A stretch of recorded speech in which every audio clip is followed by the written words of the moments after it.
The sky over the Pacific burns white with sunlight. Below, an enemy fleet glitters on the horizon. Distant specks of steel amid endless blue. Inside the cockpit, the pilot grips the stick, sweat streaming down his face. The altimeter spins past 12,000 feet. Sirens wail. The Stukas scream, that death whistle engineered to terrify. He pushes forward. The world tilts. The ocean rushes up. Gravity crushes his chest. Anti-aircraft shells bloom around him like black flowers. The bomb site aligns with the enemy ship, just a heartbeat of precision in a storm of chaos. He holds steady. One pull, one breath, one perfect hit. Then, impact, a flash. Silence. Nothing but smoke, where man and machine once fell together. That day, hundreds of pilots would dive willingly toward their deaths, not in madness, but in pursuit of flawless accuracy. In the years between two world wars, military minds searched for perfection. The First World War had proven one thing: dropping bombs from high above the clouds was wildly inaccurate. Pilots released explosives by hand, watching them tumble uselessly across trenches and open fields. Precision was luck, not skill. By the late 1920s, engineers and tacticians began asking a dangerous question. What if the bomber Dove? Instead of dropping bombs from safety, what if the pilot pointed his aircraft straight at the target, closing the distance, locking his eyes on the mark, and releasing at the last possible second? The idea was both genius and suicidal. But in warfare, desperation often gives birth to innovation. Early experiments took place quietly in the United States, Britain, and Germany. American engineers with Curtiss aircraft began testing steep diving maneuvers using primitive biplanes. The results were astonishing. From 1,000 feet, a skilled pilot could strike within meters of the intended target. Unheard of accuracy for the time. But there was a cost. The force of a dive compressed the body, warped wings, and ripped control surfaces apart. A single miscalculation meant death. Across the Atlantic, Germany took notice. In the early 1930s, the newly rising Luftwaffe, under the watch of men like Ernst Udet, a World War I ace, became obsessed with the idea. Udet, captivated by American demonstrations, saw dive bombing as the future of precision warfare. Every bomb must be a direct hit, he declared.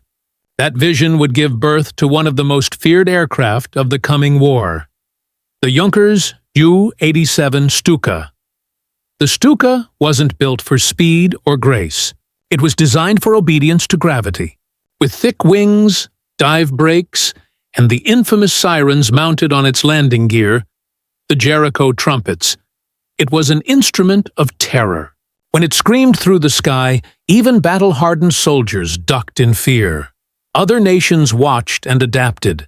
The Japanese Navy developed the Aichi D-3A VAL, and the Americans refined their own design, the Douglas SBD Dauntless. Each nation trained its airmen not just to fly, but to fall with precision. They learned to dive at near vertical angles, endure crushing G-forces, and recover from spins within seconds of hitting the water or ground.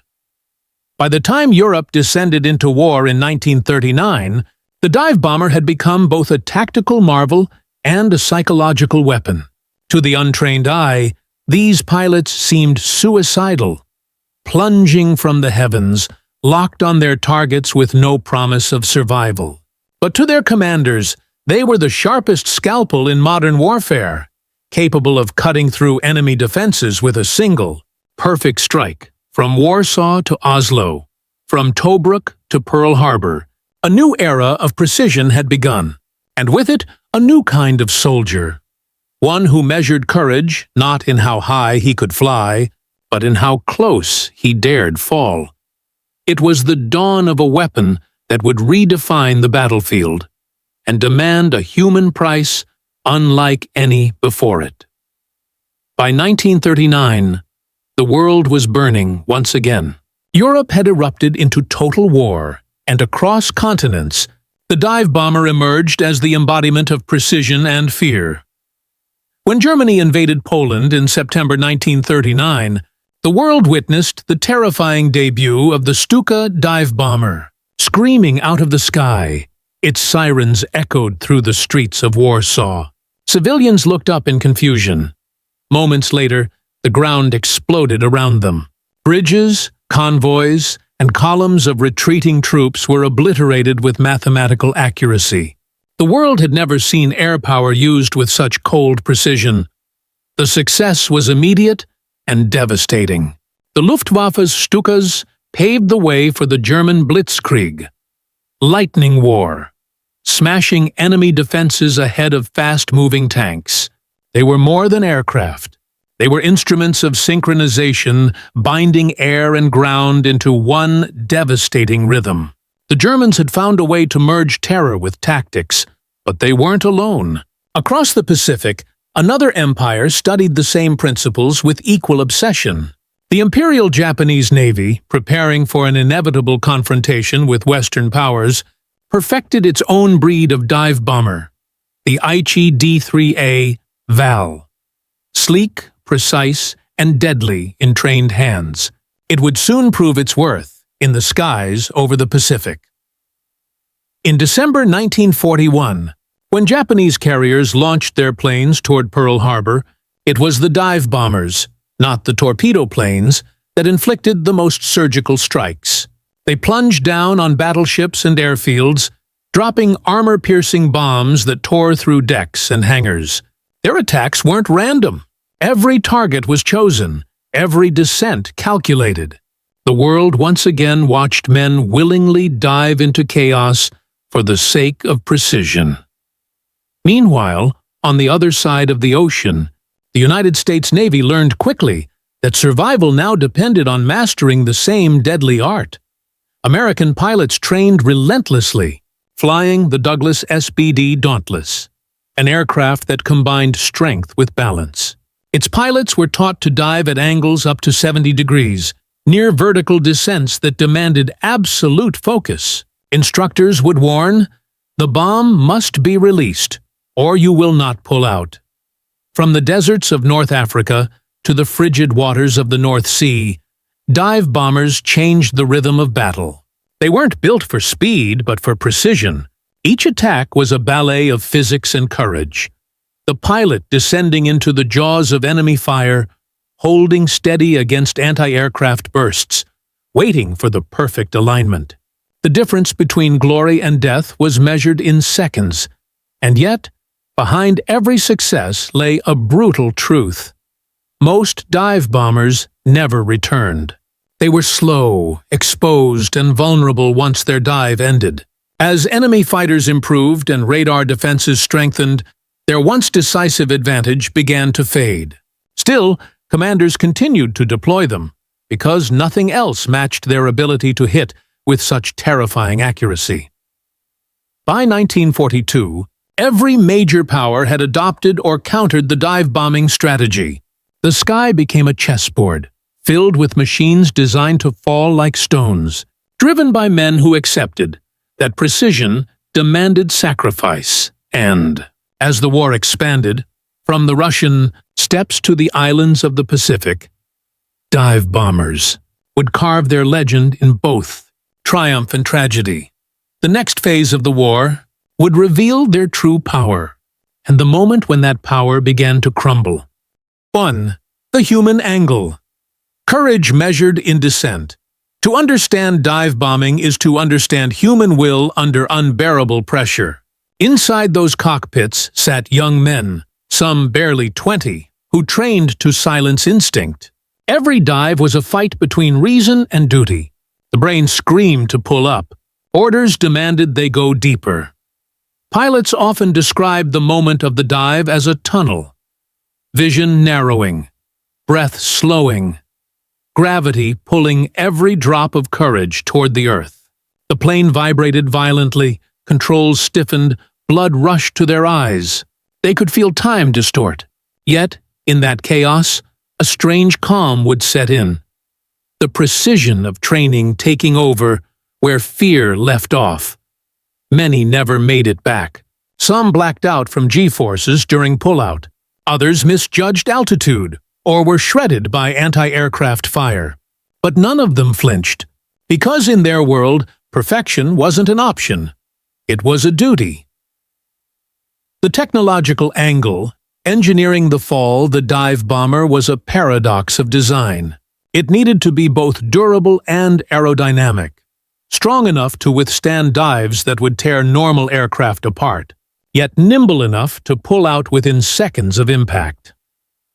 The German Ju-87 Stuka featured dive brakes, slotted metal flaps beneath the wings that slowed descent, allowing pilots greater control. An automatic recovery system was installed to prevent fatal crashes if a pilot blacked out from G-forces. Even its landing gear carried the infamous Jericho trumpets, sirens that wailed as the plane plunged, weaponizing sound itself. The American SBD Dauntless, by contrast, was elegant in its balance. Its perforated dive brakes prevented instability at high speeds, giving pilots a steady aim point. Its rugged frame could absorb punishment and still bring crews home. The Japanese Aichi D3A Val lacked armor, but compensated with maneuverability and a deadly accuracy achieved through relentless training. Each design reflected its nation's philosophy. German intimidation, American precision, Japanese sacrifice, three cultures, one shared pursuit: to hit the target with absolute perfection. The tactical angle, falling as strategy dive bombing wasn't chaos, it was choreography. The tactic required coordination between air squadrons, naval units, and ground forces. Pilots approached at altitude, locating targets visually before entering a sharp roll and a near-vertical dive, often at angles between 60 and 90 degrees. As they fell, they aimed through specialized bomb sights like the Stuka's Sturzvisier, a mechanical device calibrated to release the bomb at a precise altitude. Timing was everything. Too early, and the bomb missed. Too late, and both bomb and pilot were lost. In naval warfare, this precision changed everything. A single well-placed bomb could disable a warship that dozens of shell hits couldn't sink. Dive bombers attacked carriers, destroyers, and supply ships, the lifelines of modern fleets. Commanders learned that a squadron of skilled dive bomber pilots could rewrite the outcome of an entire battle. Each dive was a moment of deadly beauty, man and machine descending in perfect synchronization, slicing through air, smoke, and fear. But beneath that precision lay something deeper, a test of will. Because for every strike that hit its mark, another pilot vanished into the sea, consumed by the very perfection he chased. The more commanders relied on these men, the more their missions blurred the line between bravery and self-destruction. It was a strategy that demanded not only machines that could fall, but men who could embrace the fall itself. The enemy's perspective. Terror from the sky, for those on the ground or aboard ships. The dive bomber was not just a weapon, it was an omen. Soldiers who faced the German Stukas in Poland, France, or North Africa often described the sound before they saw the aircraft. The shrieking siren, the Jericho trumpet, froze men where they stood. Anti-aircraft gunners would fire blindly into the sky, their ears ringing, hearts pounding, praying they could hit something before it was too late. Naval crews knew the horror even better. Standing on the deck of a destroyer or carrier, watching dots grow into screaming shadows, there was nothing they could do but aim and wait. As the bombers dove, time slowed. The siren, the whistle of wind, and the rising roar of engines blended into one long scream before the world erupted in fire. The dive bomber was psychological warfare at its purest. It didn't just destroy ships or tanks, it shattered morale. To the enemy, the sound meant one thing: death was coming straight down. The leadership and strategy angle. Belief in the dive behind the terror stood visionaries and tacticians who believed that control of the skies depended on precision. In Germany, Ernst Udet, a flamboyant former ace, became the father of dive bombing. His obsession with pinpoint accuracy drove the Luftwaffe to build the U-87 Stuka. Udet personally demonstrated dives so steep that even seasoned pilots refused to replicate them. His philosophy shaped the early blitzkrieg campaigns, a fusion of speed, coordination, and aerial dominance. In Japan, Commander Minoru Genda and the Imperial Navy's strategists saw dive bombing as essential to carrier warfare. Genda's influence reached Pearl Harbor, where Japanese dive bombers became the sharp edge of the attack. Precision replaced mass bombing. Efficiency replaced chaos.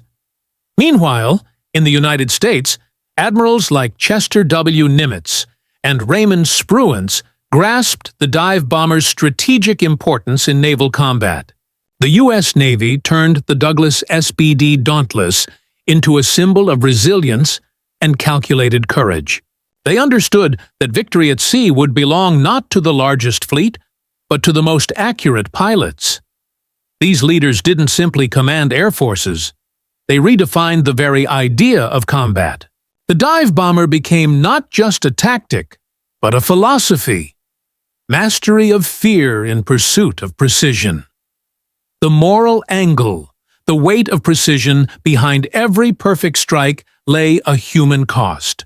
Dive bombing demanded absolute concentration, but it also demanded emotional detachment. Pilots trained to ignore the human element of their targets.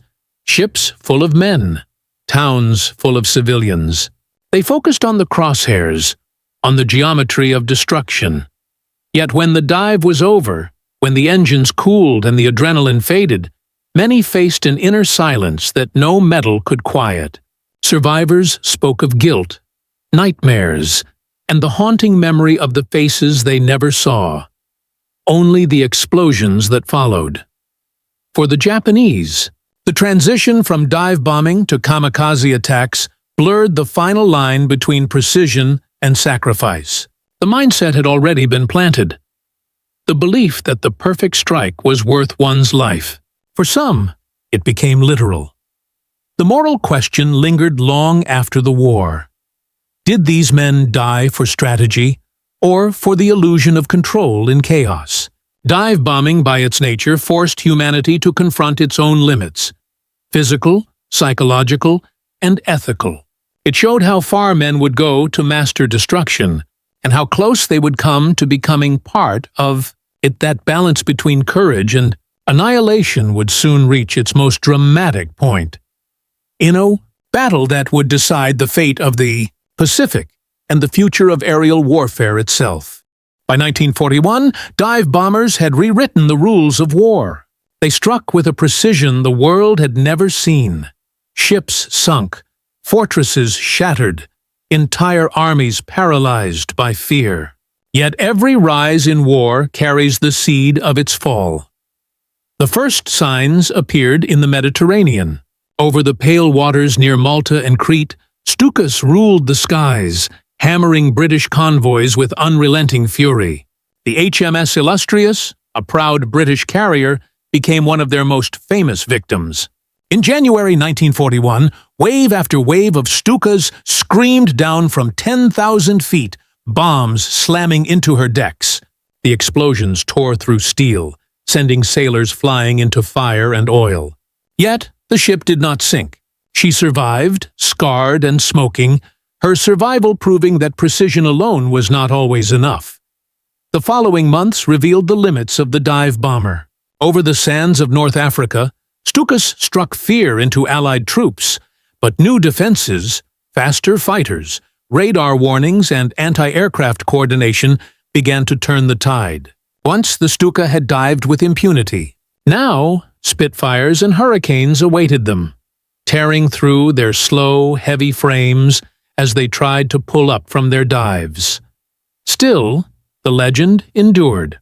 Every nation clung to the belief that mastery of the dive could still win decisive victories. And then came the Pacific. On December 7, 1941, Japanese dive bombers roared across the Hawaiian sky, their shadows falling over Pearl Harbor. They descended with terrifying precision, armor-piercing bombs punching through the decks of USS Arizona and USS Oklahoma. In minutes, the harbor became a graveyard of fire and steel. The success seemed to confirm what the world already feared, that the dive bomber was the deadliest weapon on Earth. But beneath that triumph lay an invisible countdown. As 1942 dawned, both sides prepared for a confrontation that would decide not only the Pacific War, but the fate of naval warfare itself. Japan's confidence was absolute. Their carriers, Akagi, Kaga, Soryu, and Hiryu, carried the finest pilots in the world. Their dive bombers had destroyed fleets before. They would do it again. Across the ocean, the United States Navy regrouped. The Enterprise, Yorktown, and Hornet trained their squadrons relentlessly. Among them were the men of the SBD Dauntless, a dive bomber often underestimated for its slower speed and aging design. But what it lacked in glamour, it made up for in resilience and control. These men knew that the coming clash would not be about numbers. It would be about who could strike first, and who could hit hardest. By June 1942, both fleets were converging on a small, remote atoll in the middle of the Pacific. Midway. Here, the art of the dive bomber would reach its pinnacle, and its breaking point. As dawn broke over the endless horizon, the sea was calm, deceptively calm. Above that silence, the faint hum of aircraft engines began to grow. Dozens of Japanese bombers and fighters lifted off their decks, bound for Midway Island. The Americans, waiting in radio silence, prepared for their moment. The sky that morning would decide everything, not just ships or soldiers, but the balance of the entire war. The men climbing into their dauntless cockpits knew what was at stake. They had studied, practiced, and endured months of brutal training for one moment, one perfect hit that could change history. The dive bomber, once feared for its terror, was now about to become the instrument of destiny. The morning of June 4, 1942, dawned over the Pacific like a breath before a storm. The Japanese fleet advanced with confidence. 4 carriers, hundreds of aircraft, and crews that had triumphed across the Pacific. To them, this was routine. Midway was just another step toward domination. But fate was already waiting above the clouds. American reconnaissance had cracked Japanese codes days before. Admiral Chester Nimitz knew their plan, and waited in silence. As the Japanese bombers struck Midway Island, American squadrons were already in the air, climbing through the pale morning haze, searching for their enemy. What followed was chaos. U.S. torpedo squadrons attacked first, flying low and slow, offering themselves as bait. Nearly every one of them was shot down. Torpedoes missed or malfunctioned. Dozens of American pilots burned or vanished into the sea. The Japanese decks, however, were now in disarray. Their fighters had descended to sea level to chase the torpedo planes.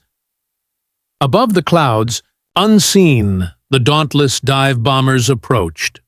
From the Enterprise and Yorktown, squadrons led by Lieutenant Commander Wade McCluskey and Lieutenant Richard Best searched desperately for hours, running low on fuel. Then, by sheer luck or fate, they spotted the Japanese fleet. Carriers exposed, decks crowded with refueling planes and armed bombs. At 10:22 a.m., Sandan, Santukumpuan and Fueds, McCluskey rolled his Dauntless into a dive. The scream of air through the dive brakes, the rumble of the engine, the vibration of the cockpit. Every pilot felt the same mixture of terror and focus. Below them, the Japanese crews froze as black dots appeared against the sun, growing larger with every heartbeat. The Dauntlesses plunged from 20,000 feet, near vertical, unstoppable. The first bomb struck Kaga. A heartbeat later, Akagi erupted in fire. Then Soryu followed. Within minutes, 3 Japanese carriers, the pride of their fleet, were ablaze, their decks consumed in explosions so fierce they could be seen miles away. Each pilot held steady until the very last second, releasing their bombs just before pulling up under crushing G-forces that blurred vision and bent metal.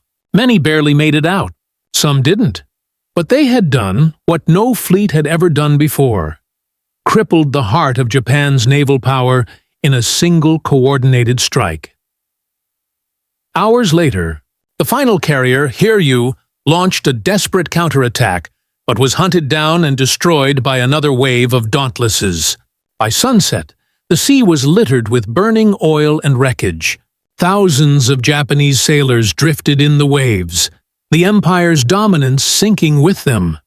The Battle of Midway was over. In just one day, 4 of Japan's 6 first-line carriers, the same that had struck Pearl Harbor, were gone.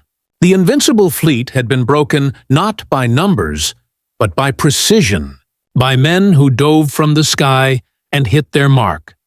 It was the greatest triumph in the history of dive bombing, and its swan song. Because in that victory, the limits of the tactic were revealed. The dive bomber had achieved the impossible, but technology was moving faster than courage. New radar systems, jet propulsion, and guided bombs would soon make human-guided dives obsolete. Yet, for that one day in June 1942, humanity reached the height of its precision, when courage, fate, and skill converged into one perfect moment of destruction. The seas calmed after Midway, but the echoes of that day would ripple across the rest of the war, changing strategies, shifting empires, and sealing the fate of the dive bomber era forever. The Battle of Midway marked both a beginning and an end. The skies that had once belonged to the dive bomber were now changing, fast.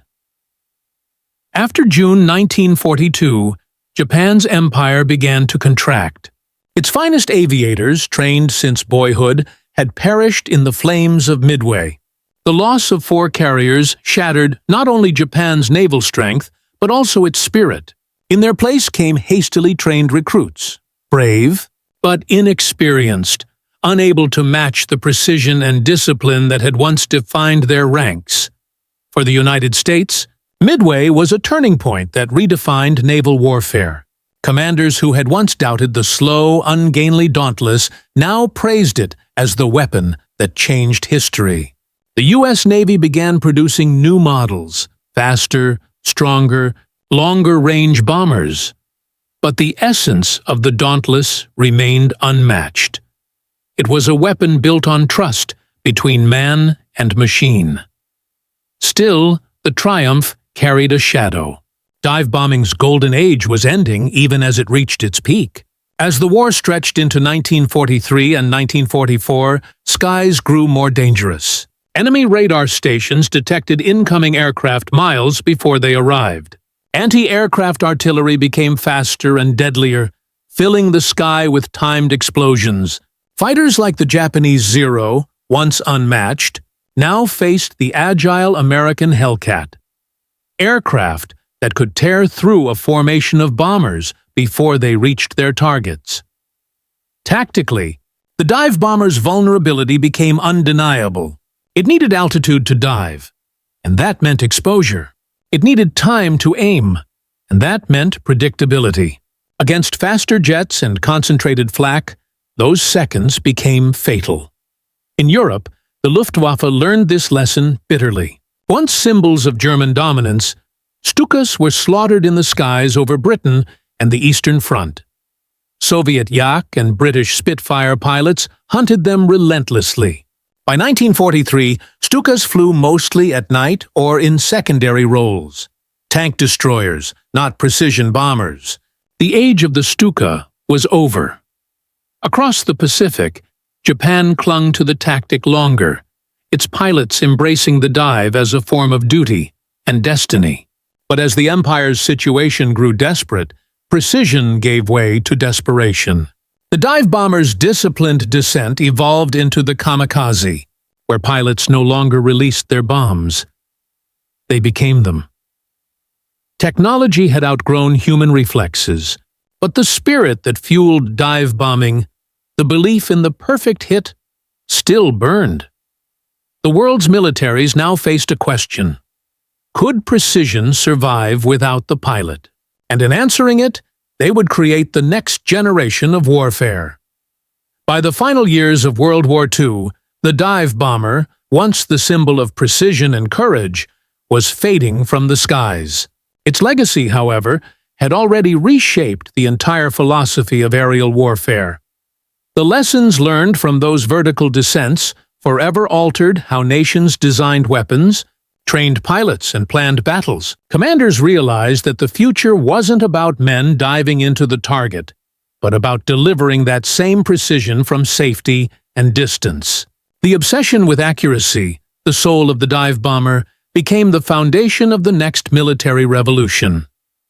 In the United States, engineers began experimenting with guided bombs and radio-controlled drones as early as 1944. The dream was to preserve the pinpoint accuracy of a dive-bombing run without sacrificing the pilot. What began as desperate wartime experiments would, decades later, evolve into laser-guided munitions and smart bombs. Weapons that could strike with the same precision a dauntless pilot once achieved by sight and instinct. Meanwhile, the men who had survived those suicidal dives returned home, changed forever. Many could still feel the phantom pull of the earth beneath them, hear the scream of air over the canopy, and remember the split-second silence before impact. Some became instructors, shaping a new generation of aviators. Others faded quietly into civilian life, carrying with them the memory of a time when courage meant falling through the sky for one perfect hit. Their stories became legend, retold in air shows, training manuals, and later in films. The world came to admire not only their skill, but their willingness to trust their machines and their comrades in the deadliest moments imaginable. These were not reckless men. They were craftsmen of destruction, performing their deadly art with almost surgical focus. For Japan, the transformation was even more tragic. The disciplined precision of the early dive bomber pilots gave way to the hopeless fury of the kamikaze. What had once been a calculated tactic became an act of national despair. And yet, even in this darkness, the core idea of the perfect strike remained. The pursuit of a hit so precise, so final, that it might change the course of the war. In the end, dive bombers did more than destroy ships or tanks. They forced the world to rethink the very meaning of warfare, shifting it from brute force to precision, from numbers to accuracy. They showed that one man, in one moment, could alter the tide of history. As jet aircraft replaced propellers and missiles replaced bombs, the spirit of the dive bomber lived on. Every time a modern pilot locks onto a target, every time a missile arcs through the sky toward its mark, that soundless descent, that eternal dive, still echoes in the heart of every airman who believes in the perfect hit. When we look back at those wartime skies, the streaks of sunlight cutting through black smoke, the spirals of aircraft descending into chaos, we see more than just machines of war.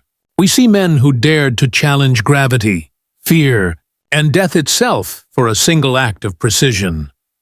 The dive bomber era reminds us that warfare, for all its horror, has always been a mirror of human ambition. The endless desire to control chaos, to master the uncontrollable. Those pilots believed that perfection could be achieved, even in destruction. Their dives were not just attacks. They were testaments to focus, discipline, and sacrifice. Every time they rolled into that vertical plunge, they accepted a truth few could face, that mastery demands risk, and sometimes the price of control is life itself. History moved on. Technology replaced bravery. Computers now guide the bombs, not human hands. Yet, in the silent heartbeat before a missile finds its mark, a trace of that same human will still exists. The spirit of the man who once gripped the stick, lined up his target, and dove through fire for one perfect hit. The world no longer hears the scream of dive bombers, but somewhere in the echoes of the Pacific, over the ruins of Midway and the fields of Stalingrad, that sound still lingers. A fading roar, carrying the memory of men who turned gravity into their final weapon. They didn't fall to die. They dove to define what it meant to hit perfectly.